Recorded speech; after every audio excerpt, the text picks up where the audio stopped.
온 세상과 오직 한 사람을 위한 교회라는 그런 제목으로 말씀을 전하도록 하겠습니다. 우리 기존의 성도님들은 아시는 분일 거예요. 송명희라는 분 아시죠? 시인입니다. 공시로는 시인인데요. 이분이 이제 태어날 때 의사가 손을 잘못 건드려서 평생도록 내성마비 환자로, 내성마비 장애자로 이제 살아야만 하는 그런 분이었습니다. 성장 발달이 이제 느리고 온몸을 마음대로 자기 몸이나 자기 몸을 마음대로 움직이지 못하는 아주 심한 내성마비 장애자였습니다. 얼굴과 몸은 뒤틀려졌고요. 우리 이제 다운 증후군이나 정신박혈과는 다르게 이 내성마비 환자들은 정신 멀쩡하잖아요. 몸이 발을 안 하는 거죠. 너무 고통스러운 것이죠. 그래서 이 송명희는 거울을 보는 것을 싫어했습니다. 자기 괴물 같은 그런 모습. 초등학교도 다니지 못했습니다. 학교를 다닐 수가 없는, 지금이 어떻게 복지가 많이 좋아졌으니까 가능하겠지만 그 당시는 그런 몸으로 다닐 수 있는 학교가 없었습니다. 배우지 못했습니다. 무학자였습니다. 무학. 수차례나 반복되는 이사, 아주 찢어들듯이 가난한 가정 환경, 괴물 같은 자신의 모습을 바라보면서 몇 번이나 죽기를 결심했지만 자기 스스로 죽을 수도 없는 그러한 형편이었습니다. 모태신앙이었지만 제대로 된 믿음이 없이 늘 불평과 원망, 삶의 해이만으로 가득했던 송명이었는데요. 17살 교회에서 열린 그 부흥회에 참석했는데요. 그 부흥회를 통해서 살아계신 하나님을 만나는 그런 사건을 경험하게 됩니다. 인격적으로 살아계신 하나님을 만나게 됩니다. 자, 우리는 여러분들, 우리 신앙 공동체는 살아계신 하나님을 개인적으로 만나는 것에 대해서 참 많이 강조하죠. 참 많이 강조합니다, 여러분들.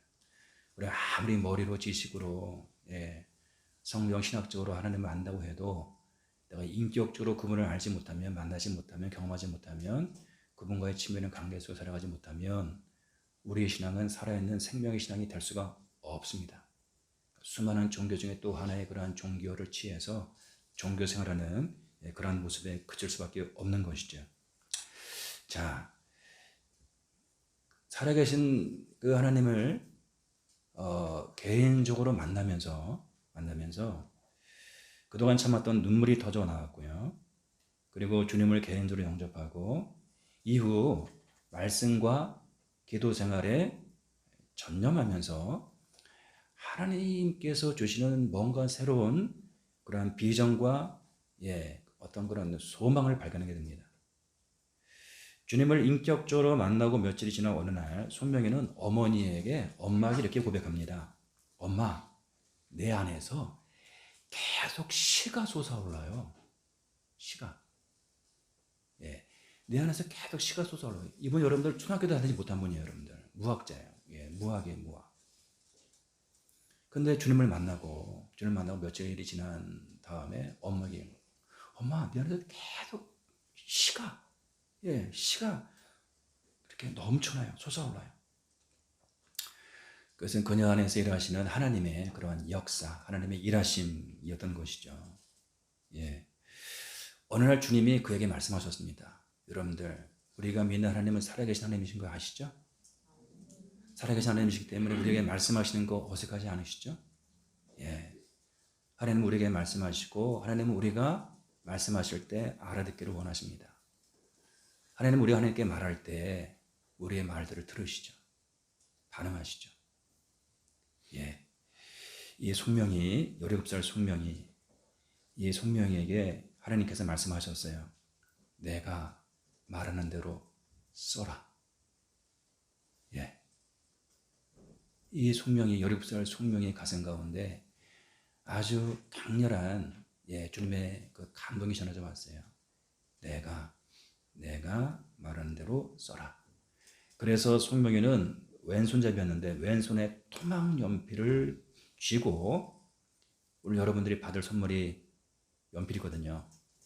연필, 파커 연필이에요. 고급 샤펜슬.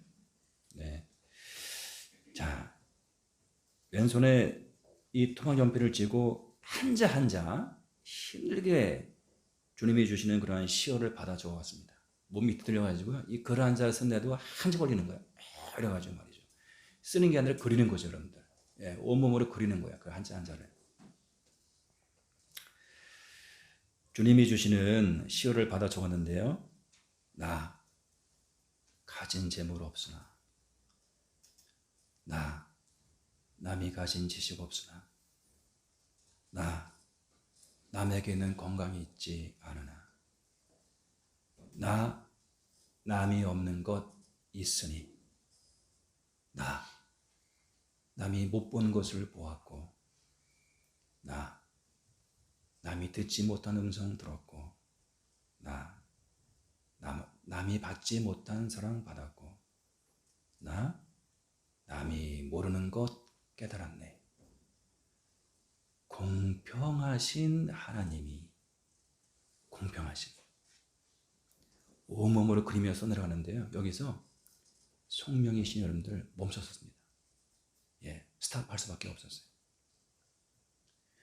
공평하신 하나님이란 말에 그만 비명을 지르면서, 짐승 같은 비명을 지르면서 하나님께 항변하기 시작했습니다. 공평하다니요. 아니, 제 모습을 아시잖아요. 하나님 공평하다니요. 너무나 어처구니 없어 보이는 그 말씀에 울면서 비명을 지르며 하나님께 되돌았습니다. 공평하다니요. 이러면서 말이죠. 못 쓰겠어요. 더 이상 못 쓰겠어요. 공평해 보이지 않아요. 내게는 아무도 없어요. 아무도 없어요. 그러나 주님은 그녀에게 계속 말씀하셨습니다. 살아계신 인격적인 하나님은 지금도 오늘 여러분에게 말씀하고 계십니다. 여러분에게 우리 주님께서 들을 길을 주셔서 예배하는 내내 여러분에게 들려주신 하나님의 한 음성이 여러분들 가슴에 새겨지기를 간절히 소원합니다. 가슴에 새겨지기를.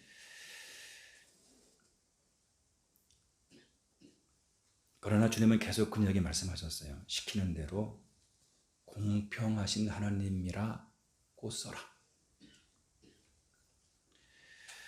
반복되는 하나님과의 씨름 속에 결국 송명이는 하나님께 굴복하고 순종하며 이렇게 시를 끝냅니다. 공평하신 하나님이 남이 가진 것 없지만 공평하신 하나님이 남이 없는 것 갖게 하셨네. 이렇게 해서 그 유명한 나라는 그런 제목의 시가 탄생하게 됩니다. 나라는 시. 송명희는 이 시를 가사로 한 한국 복음성가 작사 대상을 수상하고 그녀의 시집은 기독교 저서 최우수 서적으로 선정되기 이릅니다. 하나님은 송명희로 하여금 당시 최고의 CCM 가수였던 최인혁, 우리 아시는 분들 아시죠? 이 CCM 가수 최인혁을 만나게 해주시고요. 가수인 최인혁은 송명희의 시를 하나도 바꾸지 않고 그대로 그 시를 그대로 전문을 하여서 곡을 붙여 노래를 만들어냅니다. 예. 그녀의 시는 가수 최인혁을 통해서 지금까지 불려지는 아름다운 그러한 노래로 찬양으로 빛을 발하게 되죠. 지금도 여전히 수많은 사람들 가운데 불려지는, 오늘 동영상 보시면 여러분들 동영상 보셨죠? 예. 그 가사가 여러분 절절하지 않습니까? 그 가사가 여러분들 얼마나 아프실까? 하나님의 마음은 독생자 주었건만 사람들 부족하다 원망할 때 얼마나 아프실까? 하나님의 가슴은. 하나님의 마음을 아는 사람들은 그 노래가 여러분들 그야말로 가슴을 뚫죠, 여러분들. 예, 누구의 시인지 아세요? 송명희 시인. 손명희 시인의 그러한 이제 그 시인데 오늘 이 노래는 우리 박종호 씨가 불렀네요, 여러분들. 예. 그렇습니다, 여러분들. 나 가진 재물 없으나 나 남이 가진 지식 없으나 나 남에게 있는 건강 있지 않으나 나 남이 없는 것 있으니 나 남이 못 본 것으로 보았고 나 남이 듣지 못한 음성 들었고 나 남이 받지 못한 사랑 받았고 나 남이 모르는 걸 깨달았는데 공평하신 하나님이 나 남이 가진 것 없지만 공평하신 하나님이 나 남이 없는 것 갖게 하셨네. 자, 여러분들, 이 송명이가 17살 송명이가 이 송명이 소녀가 살아계신 주님을 인격적으로 개인적으로 만나기 전에 그녀의 존재는 저주덩어리였습니다. 그녀의 삶은 실로 칠흑 같은 어둠이었습니다. 아무것도 없는, 내세울 게 아무것도 없는, 자랑할 것이 아무것도 없는, 자신을 돌아보고 살피면 너무나 비참한 수치스러운 그런 형편이었습니다. 누구의 도움이 있지 아니하고는 전혀 움직일 수도 없는 그런 인생이었으니 정신은 말짱한데 의식은 멀쩡한데 얼마나 고통스럽고 얼마나 힘이 들었을까요? 정말 그렇게 비참하게 끝나고 마는 인생일 수도 있었는데 죽고 싶다라고 말하며 끝도 없이 죽기를 결심하지만 자기 스스로 움직일 수도 없으니 자기 스스로 죽을 수도 없는 것이에요. 정말 그렇게 비참하게 끝날 수밖에 없는 인생이었는데 하지만 어느 날 그의 삶, 그의 인생 가운데 예수님이 다가오십니다. 어느 날 그의 삶 가운데, 그의 인생 가운데 예수님이 다가오십니다. 그를 만나주시고 그에게 말씀하시고 그의 삶 가운데 개입하시고 주의 성령으로 역사하셔서 그로 하여금 시를 한자 한자 온 몸으로 온 영으로 그리며 써내려가게 하십니다. 한 글자를 쓰기 위해서 우리가 5분을 힘겹게 분투한다고 하니까요. 한 글자 쓴다. 이 나라는 시를 쓰기 위해서 여러분들 몇 날이 걸렸을까요? 그렇게 힘들게 온몸을 비비꼬며 써내려가는 시였지만 그것은 사람들을 울리는 시가 되었고 사람들을 위로하고 치유하는 아름다운 노래가 되었습니다. 이제 사람들은 그녀를 하늘의 시인이라고 이야기합니다. 하늘의 시인. 그는 불편한 몸이지만 하나님이 보내시는 대로 교회, 학교 그리고 국내외 어디든지 마다하지 아니하고 달려가서 살아계신 하나님, 살아계신 주님을 증거하고 증언하는 복음의 증인으로 지금도 여전히 살아가고 있습니다. 기독교는 수많은 종교 중에 하나가 아니다. 21세기에 접어들면서 여러분들 이상은 종교 다원주의를 외치면서 산에 오르는 길이 여러 개야. 기독교는 왜 이렇게 편협해? 너희에게만 구원이 있다고 하지 마. 진리는 다양하고 정성에 오르는 길은 여러 가지야. 이렇게 여러분들 도전합니다. 그러나 우리는 이야기합니다. 기독교는 이상 수많은 종교 중에 하나가 아니다. 기독교를 종교라고 말하지 않습니다. 믿는 사람들은. 불교요, 유교요, 이슬람교요, 기독교요. 기독교는 이상 수많은 종교 중에 하나가 아니다. 우리의 믿음과 신앙은 살아계신 하나님과의 인격적인 관계다. 살아계신 그 하나님과의 인격적인 관계, 생생한 개인적이고 친밀한 그 1:1의 관계, 우리의 믿음과 신앙은 바로 그것인 것이요, 여러분들. 그래서 많은 믿음의 사람들 고백합니다. 하나님 어떻게 해요? 나의 하나님으로. 우리 하나님을 넘어 나의 하나님으로 고백하게 되는 것이죠. 아브라함의 하나님, 이삭의 하나님, 야곱의 하나님은 살아있는 모든 자들의 하나님이시다. 살아계신 하나님을 놓치면 우리는 한순간에 아주 메마르고 형식뿐인 아주 가장 메마르고 건조한 종교의 눈으로 전락하게 되죠, 여러분들. 살아계신 하나님을 우리가 순간 의식하지 못하고 놓쳐버리면 교회를 오래 다니고 교회에서 중요한 직분을 맡고 있고 이런저런 일을 많이 하는 것이 그렇게 중요하지 않습니다. 예, 중요하지 않은 것은 아니지만 그보다 더 본질적인 것이 있습니다. 율법에 통달하고 모든 신앙적인 그런 행위에 투철했던 바리새인들, 그 바리새인들을 향해서 예수님 말씀하십니다. 너희는 하나님을 알지도 못하고 성경 박사들이었는데 말이죠. 그 성경 박사들을 향해서 당시 구약 성경 모두를 암송하고 있는 그러한 바리새인들을 향해서 너희는 하나님을 알지 못하는, 이 율법 성경을 통달하고 있는 바리새인들 하나님을 알지 못하면 누가 하나님을 알겠어요? 예수님이 신랄하게 너희는 하나님을 알지 못하고, 그들은 끝없이 수많은 기도와 제사를 통해서 하나님을 사랑한다고 고백하는 자들이었습니다. 자칭 스스로 하나님을 사랑하는 자들이었습니다.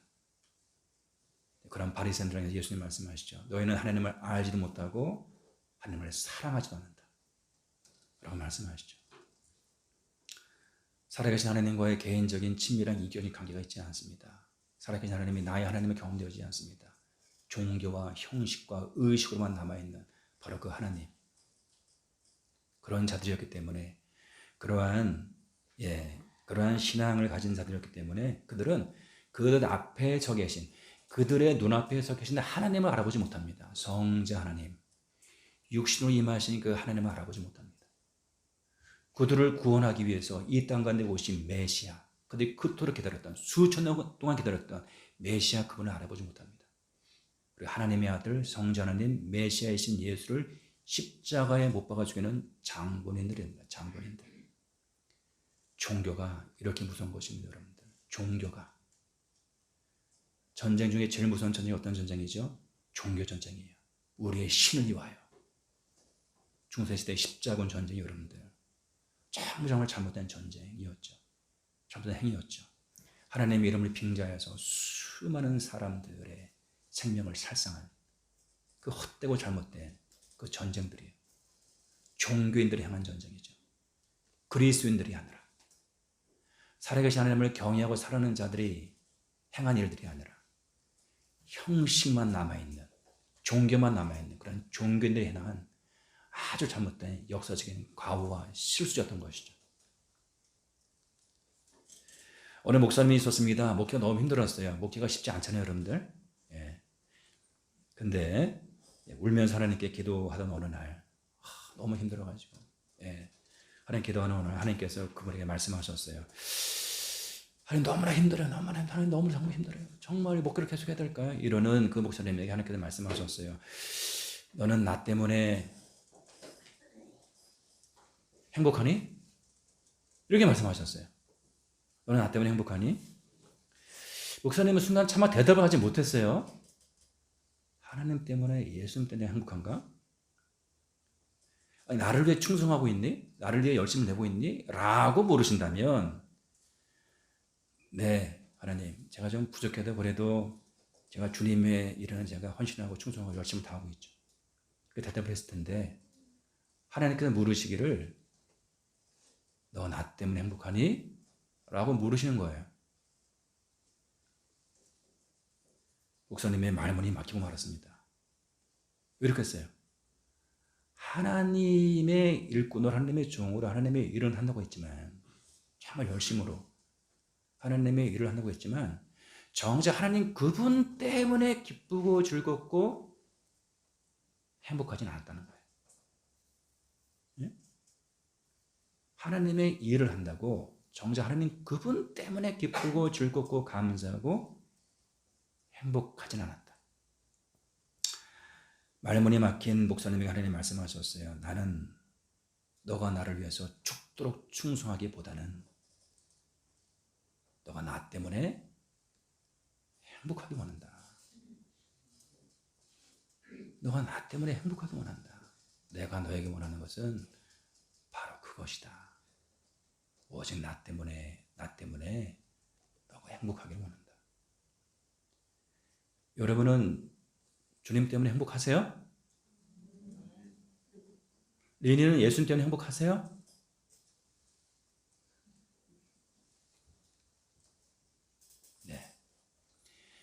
신앙의 여정이죠. 신앙의 여정.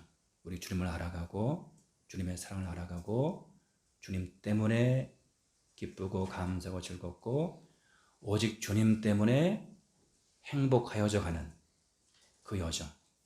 그것이 우리의 삶과 신앙의 여정인 것이죠.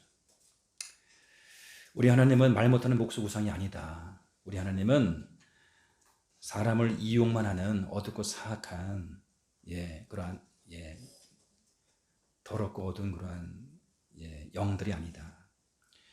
하나님은 살아계신 창조주이시고 하나님은 지금도 우리를 한 사람 한 사람으로 우리를 한 사람 한 사람으로 개인적으로 깊이 하시고 우리를 한 사람 한 사람으로 인격적으로 사랑하시는 사랑의 아버지이시다. 오늘 예수님이 길을 걷는데요. 길을 걷고 계시는데 수많은 사람들이 예수님 곁으로 모여들었어요. 수많은 사람들이. 오늘 본문에 보면 무리가 밀려들더라라는 표현이 있어요. 밀려들더라. 무리가 밀려들더라. 밀려들더라. 여러분들 출퇴근길에 만원 버스 아니면 만원 전철 1호선, 2호선 전철 타본 분들 계시죠, 여러분들? 그 만원 버스, 만원 전철. 저는 그 중학교 때 버스를 놓치면 학교를 늦는 거예요. 제가 중학교 때 인천 남중 다녔는데요. 그 버스를 타려고 그냥 달리는 버스에 매달려가지고 그러면 안내양이 뒤에서 몸으로 하면서 밀어놓고 근데 운전사가 좀 잘못된 분이었죠. 초보였던 것 같아요. 이렇게 해야 되는데 이렇게 해가지고 문 앞에 매달렸던 승객이 다 떨어졌어요. 안내양 떨어지고 저도 떨어지고 아직까지 팔꿈치에 흔적이 있어요, 여러분들. 그렇게 해서 정말 많은 버스 겨우 비집고 완전히 오징어죠, 오징어. 여러분들 밀려들더라. 그런 비슷한 상황인데요. 정말 수많은 사람, 당시 오늘 본문 속에 예수님은 당시 이스라엘 최고의 인기스타. 예수님이 떴다면 그냥 수많은 사람들이 운집하는 그러한 때였습니다. 그런데 그때 예수님이 수많은 사람이 부대끼면서 사람이 다가오고 막 밀치면서 부대끼면서 이렇게 길을 걷고 있는데 예수님이 갑자기 멈춰 서시더니 이렇게 주변을 둘러보시는 거예요. 주변을. 그러더니 말씀하시는 거예요. 내게 손을 댄 자가 누구냐? 그런 말씀하시는 거예요. 지금 부대끼고 밀고 난리가 났는데 지금 말이죠. 누가 손을 댔다니 지금. 베드로가 약간 좀 이렇게 다혈질이잖아요. 예수님한테도 그의 그 선생님한테 가끔 역정을 내고 화를 내고 그랬잖아요, 그죠? 베드로 약간 또 약간 그 혈기를 부리면서 베드로가 주여 무리가 밀려들어 미나이다. 이렇게 주님 지금 무리가 밀려들어 밀고 당기고 부대끼고 막 이러고 있는데 무슨 누가 나를 밀었냐고 내 몸에 손을 댔냐고 그런 말을 하십니까? 예수님 아랑곳하지 않냐고요? 아랑곳하지 않냐고 주님을 만진 그 한 사람을 찾아내세요. 한 사람. 수많은 무리의 군중 가운데서 내게 손을 댄 자가 있다. 라고 말씀하시면서 12년 동안 혈루증, 피를 쏟는 이 하혈을 하는 이 혈루증으로 고통당하던 여인 더 이상 숨길 수 없음을 깨달았죠. 그리고 두려움에 떨면서 예수님께 자신을 드러내고 이의실직합니다. 왜 자신이 주님을 만졌는지. 여자가 스스로 숨기지 못할 줄을 알고 떨며 나와 엎드려 그 손댄 이유와 그 난 것을 모든 사람 앞에서 말하니. 자, 레위기 율법에 의하면 여러분들 피를 흘리는 여인은 부정한 여인이었고 피를 흘릴 때는 부정한 그런 사람이었고 피를 흘리는 중에는 여러분들 그녀가 만지는 모든 것은 부정한 것으로 간주가 되었어요. 사람을 만지는 그 사람도 부정한 자가 되어버리는 거예요. 그렇기 때문에 이 여인의 두려움이 적지 않았던 것이죠. 원래 그 주님을 만나면 내 병이 고침받을 수 있으리라는 그런 믿음으로 주님 만졌지만 자기는 피를 흘리는 그런 부정한 자였고 그 부정한 자가 거룩한 주님을 만졌으니 어떻게 되겠는 거예요? 큰일 나는 거죠, 여러분들. 주님의 옷자락에도 만지면 틀림없이 내 병이 나으리라. 자, 근데 여러분들 예수님이 이 여인을요 타박하지 않습니다. 나무라 꾸짖지 않아요. 예수님이 발걸음을 멈춰서 그 수많은 무리와 군중 가운데서 이 한 여인에게 집중하시고 이 한 여인을 찾아내신 이유가 있어요. 그 여인을 온전히 전인적으로 구원하시기 위해서. 이 여인을 완전히 새로운 그러한 존재로 피어나는 그 일을 위해서 멈춰서서 그 한 여인에게 집중하셨던 것이에요. 우리 예수님 당시 유대 문화는, 이스라엘 문화는 남성이 모르는 여성에게 말을 거늘지 않았습니다. 남편조차도 다른 사람들이 있을 때는 아내에게 말을 하지 않았어요. 근데 예수님은 이 여인에게 사람들이 많이 있는 가운데서 이미 이 여인이 부정한 몸으로 자기를 만졌음을 아심에도 불구하고 우리 주님은요, 깊은 애정이 녹아진 그런 호칭으로 이 여인을 부르시죠. 그것이 무엇이죠? 하나, 따라. 이렇게 부르시죠? 따라. 이렇게 합니다. 따라. 제가 종종 우리 딸 세희한테 따라 이렇게 하는데, 따라. 여러분들 이 여인의 처지를 생각해 보십시오. 12년 혈증으로 고통당하는 이 여인. 그녀는 12년 동안 혈증으로 고생하는 여인이었고요. 용하다는 이혼을 찾아다녔지만 아무런 소용이 없었고 그렇게 치료비로 전 재산을 날리고 빈털터가 되었습니다. 당시 종교법에 의하면 이 여인은 이 병으로 인해서 불결하고 부정한 사람을 취급받았고 그녀가 만지는 것들은 다 부정하다고 여겨졌기 때문에 사람들과 어울릴 수도 없었어요. 공동체로부터 가족들로부터도 소외당할 수밖에 없는 그런 형편이었습니다. 이 여인은 성전에서 예배를 드리고 싶어도 드릴 수 없는, 절대로 그러면 안 되는 그런 부정한 여인이었습니다. 여인은 가까운 이웃들에게도 외면당했고 주변 사람들 그녀를 손가락질하며 욕했죠. 너가 죄가 있어 이런 저주받은 병에 걸린 거야. 너가 믿음이 있었다면 벌써 나았겠지. 12년 동안 낫지 않는 것은 너의 죄가 큰 것이야. 사람들이 그녀를 판단하고 정죄하고 심판했습니다. 생각해 보시죠, 여러분들. 얼마나 비참하고 힘겨운 12년이었겠습니까, 여러분들? 네? 그녀의 12년 인생은 참으로 악몽 그 자체였을 것이에요. 악몽 그 자체요. 사람들에게 다가설 수도 없어요. 만질 수도 없어요. 안아줄 수도 없고 안길 수도 없어요. 다 날렸고요. 전세는 다 날렸고요. 하나님 앞에 나아가 성전에서 예배할 수도 없어요. 뭐만 남았습니다, 여러분들. 뭐만. 얼마나 비참한 여러분들 12년의 세월이었던 것이죠. 그런데 그런 그녀를 향해서 우리 예수님 말씀하시죠. 따라.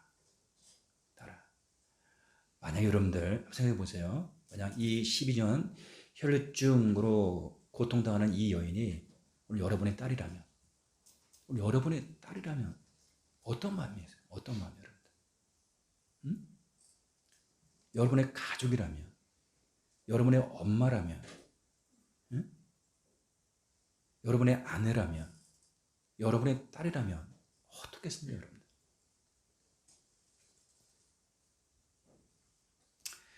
예수는 바로 그런 여인을 향해 말씀하고 계신 것이죠. 따라. 예수님의 그 말 속에는 12년 동안 고통받는 여인을 향한 하나님 아버지의 마음이 녹아져 있는 것이죠. 하나님 아버지의 마음이요. 12년 동안 말 못할 고통 가운데 그야말로 모든 것이 녹아져 내린 삶을 살고 있는 그 딸을 향한 하나님 아버지의 마음이 녹아져 있는 것이죠. 자, 우리 예수님은 수많은 무리와 군중의 한호에 에워싸여서 그깟 한 사람, 저주받는 듯한 12년 하혈하는 그 한 여인에게 무관심하고 그 한 여인을 그냥 놓쳐버리고 지나쳐가는, 패싱하는 그런 주님이 결코 아니시다. 우리 예수님은 수많은 무리와 군중에게 관심 갖기보다는 늘 어떻게 해요? 수많은 무리와 군중 가운데서도 수많은 무리와 군중을 한 사람, 한 번에 한 사람으로 대하셨던 그런 주님이셨다. 예수님의 사람을 대하는 방식은요, 한 번에 한 사람이었습니다. 우리 주님은 지금도 우리를 대하시는데 수많은 교인들이 예배드리고 있으니까 두루뭉술하게 무리와 군중으로 여러분을 도매급으로 취급하지 않습니다. 오늘 여러분이 예배를 받으시죠. 여러분이 드리는 예배의 모습을 지켜보고 계십니다. 주님 앞에는 여러분들이 주님 앞에는 단독자로 서 있어요. 단독자로. 주님 앞에 여러분은 한 사람으로 서요. 한 사람으로. 주님은 여러분을 많은 분들이 모셔 예배하지만 여러분을 한 분, 한 분, 한 인격으로 대하고 바라보고 계세요. 우리 주님이 사람들을 대하시고 사람들 관계를 맺는 방식은 바로 이러하다. 수많은 무리와 군중의 한호에 그의 인기에 휘둘리지 않습니다. 오직 한 사람의 말씀이세요. 오직 한 사람에게. 예수님 발걸음을 멈춰 섰던 이유는 바로 그 한 여인 때문이었던 것이죠. 한 번의 한 사람. 사마리아 수가성 우물가의 여인 그 한 사람. 여리고성의 뽕나무에 올라가 있는 삭개오 그 한 사람. 예. 솔로몬 행각에 누워있던 38년 된 병자 한 사람. 한 사람이. 이것이 여러분들 실은 한 번의 한 사람, 이것이 실은 온 세상을 변화시키고 온 세상을 구원하기 위해서 우리 예수님이 택하신 방식이었어요. 온 세상을 위하나 오직 한 사람을 위하는, 온 세상의 구원을 도모하나 그 한 영혼을 살리시기 위해서 자신의 모든 것을 던지시는,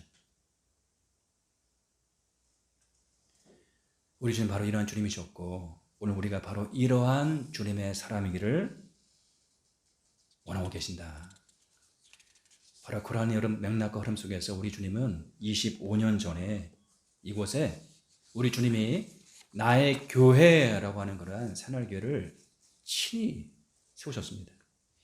이 교회의 시작은 처음부터 살아계신 하나님의 역사 그 자체였습니다. 짧게 얘기하자면 저는 하나님의 부르심에 순종하며 결국 신학대학원을 졸업하고 섬기던 교회를 떠나게 되었습니다.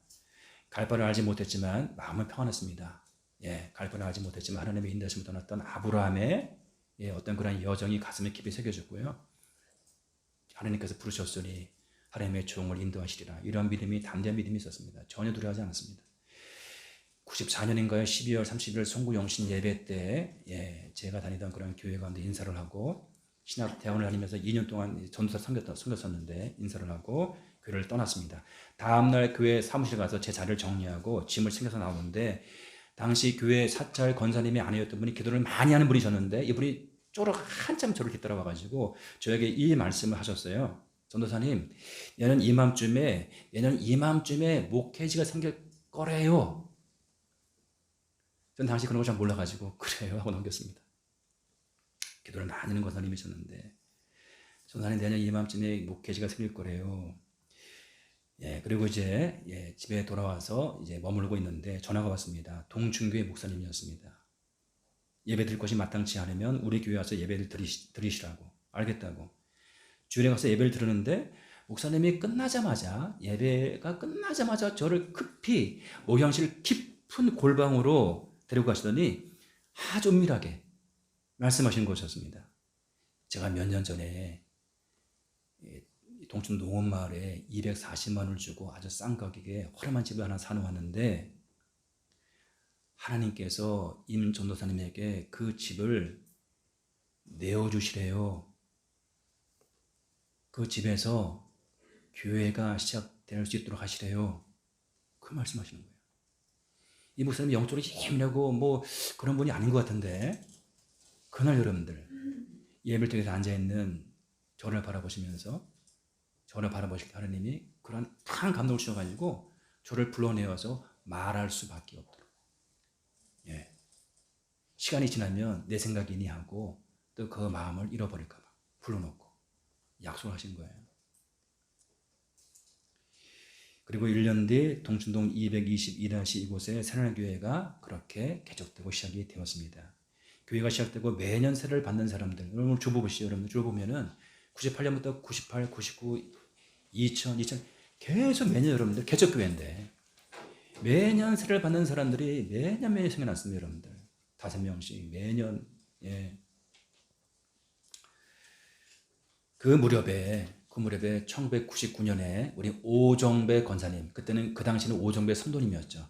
오정배 성도님이 지방에서 일을 하시다가 인천에 올라오시면서 새날교회를 나오시게 되었습니다. 가정적으로는 우리 개인적으로는 우리 박정민 집사님이 청년으로 처음 함께 동요했는데 가정적으로는 우리 오정배 권사님 가정이 저희의 첫 가정이었습니다. 첫 가정. 그래서 교회를 합류했습니다. 그리고 얼마 있다가 우리 이성 권사님, 당시 이성 성도님이었죠. 이성 권사님 함께 했습니다. 예배 공간이 너무나 비좁아졌습니다. 당시 50년대 흑벽돌 건물 방 2개를 터가지고 10평 예배당으로 쓰고 있었는데 공간이 너무나 비좁았습니다. 그래서 다 허물고 47평 대지에 새로운 교회를 건축해야겠다는 그런 마음이 강하게 들었습니다. 돈은 제가 마련할 테니까, 예, 우리 오종배, 이성, 예, 성도님 두 분이 시간을 내고 그리고 몸으로 교회를 건축하며 헌신하기로 그렇게 약속하셨습니다. 그런데 당시 저희 교회를 다니지 않았지만 우리 김영균 그 당시 집사님은 은혜가 충만해가지고 남편의 그런 헌신에 대해서 별 말을 하지 아니하였으나 우리 오정배 성도님의 아내인 원성심 성도님은 당시 완전히 생짜였습니다. 맨 처음에 교회를 왔는데 그 외양을 보고 저희가 얼마나 놀랐는지 모릅니다. 패션 디자이너인지 도대체 이 여인이 도대체 어떤 여인인지 이 여인의 정체가 무엇인지 약간 놀라고 당황스러웠는데 완전히 생짜인데 이 남편이 어느 날 여보 우리가 새날교회를 건축해야 되는데 한 3개월 정도 그렇게 헌신해야 된다. 무슨 얘기죠? 3개월 동안 일을 못하니까 돈을 벌어주지 못하는 거예요. 예. 그랬더니 어떻게 됐습니까? 난리가 난 거죠. 난리 나가지고 애들은 어린데 도대체 뭐 하는 짓이냐? 이혼하자! 이러면서 말이죠. 근데 당시 우리 오정배 성도님께서 그러한 말들을 저한테 한마디도 하지 않았습니다. 한마디도. 아내가 반대한다는 것을. 아내가 반대한다는 얘기를 들었으면 저도 마음이 어려웠을 텐데 한마디 하지 혼자 고민하며 씨름하면서 기도를 했는지 어느 날 이제 교회를 허물고 이제 교회를 이제 새롭게 짓기 며칠 전 새벽에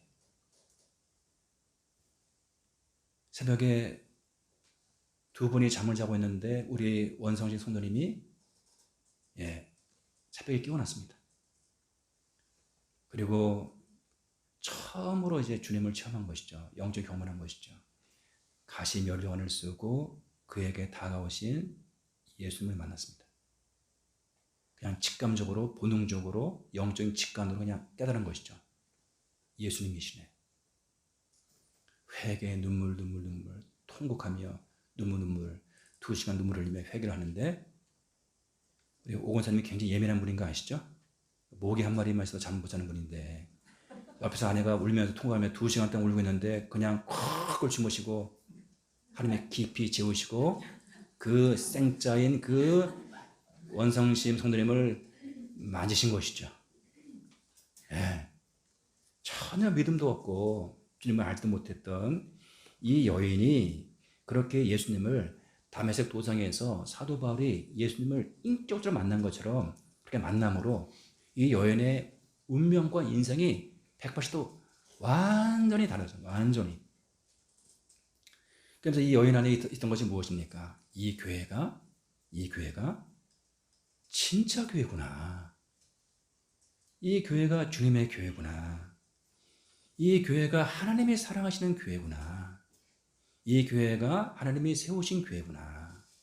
이 교회가 하나님이 사용하실 교회구나. 이런 믿음이 확 생겨난 것이죠.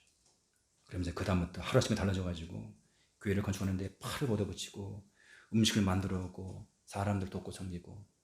근데 어느 날 우리 오건사님이 목사님 이거 뭐 이래도 되는 거예요? 우리 아내가 너무 많이 달라졌어요. 좀 이상한 거 아니에요? 그러면서 말이죠. 180도 달라진 그 아내 때문에. 자, 말씀을 정리합니다, 여러분들. 자, 생각해 봅니다. 하나님이 왜 이 교회를 세우셨는가? 저는 얘기할 수 있습니다. 우리 원성신 권사님을 위해 세웠습니다. 우리 오정배 권사님을 위해 세우셨고, 그 가정과 가문을 위해 세우셨습니다. 틀림없는 것입니다. 이 교회가 누구를 위한 교회입니까? 여러분 한 사람 한 사람을 위한 교회입니다. 거듭 얘기하지만 이 교회가 우리 민선이를 위한 교회입니다. 예, 이 교회가 우리 지연이 세연을 위한 교회입니다. 아무리 생각해도 여러분들 제가 주님께 듣는 것은 바로 그것입니다. 가장 1차적으로는 우선적으로는 이 교회가 여러분들 여러분 한 사람 한 사람을 위한 교회입니다. 우리 지금도 여러분을 무리와 군종으로 도매금으로 대하지 않습니다.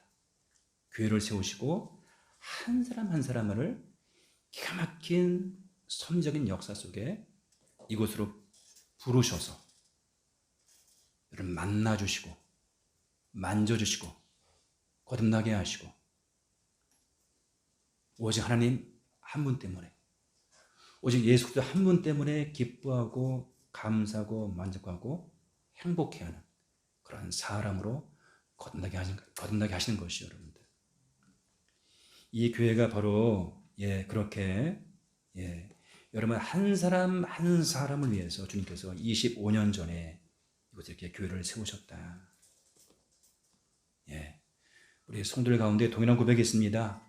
내가 이 교회를 안 다녔다면, 내가 이 교회를 통해서 하나님을 알지 못했다면, 내가 예수를 믿지 않았다면 지금 나는, 지금 우리는, 지금 우리 가정은, 지금 나의 인생은 그 적잖은 분들이 고백합니다.